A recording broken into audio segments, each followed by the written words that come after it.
Now that we are familiar with some basic operations in polars, let's get some intermediate stuff in. This video is about joining two data frames based on a common column. If you've ever studied databases in your CS class, I'm sure you must have heard about the varying kinds of joins. Let's have a look at them one by one and how to implement them in polars. We're going to use these two tables for all of the examples. There's a fruits table with fruit ID and fruits, and a purchases table with purchase ID, fruit ID, and the customer name. First, we have the inner join. Suppose I'm a vendor, and I want to know out of all the fruits sold, how many of them came from my store.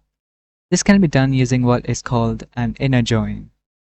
It returns the common part in both the tables. In our case, it should return fruits with ID 1, 2, and 3. So let's look at the code. We have the two data frames, fruits and purchases. We write the name of the left or first table, fruits.join, then the name of the right or second table. Then there are two arguments, on and how. For the on argument, you need to provide the name of the column that is common to both, and the method of the join that we are interested in as the how. So for us, it'll be on equals fruit ID and how equals inner. And we get fruit IDs 1, 2, and 3 as expected. Next up, we have the left join. As you can see from the diagram, left join returns the complete left table along with the common intersection that it has with the right table.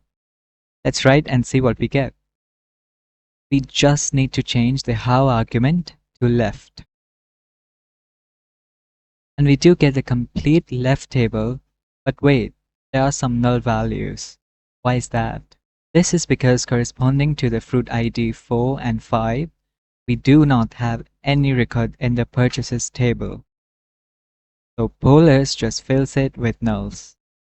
Similarly, we have the right join. And you guessed it right. It returns the complete right table along with the common intersection that it has with the left table. So we come back and change the how to right. And this time we can see that polars omitted the IDs 4 and 5 since they're not part of the intersection. The next join is pretty simple, the full join. It returns the complete two tables merged into one.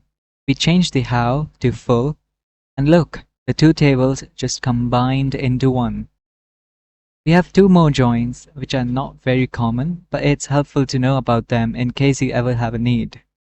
They are semi and anti. So the semi join returns all rows from the left data frame, in which the join key is also present in the right frame. Let's have a look. We get only the left data frame for only those IDs which were present in the purchases table. And anti is just the opposite. It'll return the left data frame for only those IDs which were not present in the purchases table. So we explored the various types of joins you can perform using polars. Each of these joins plays a crucial role when working with data across multiple tables. Thanks for tuning in, and I'll see you in the next one.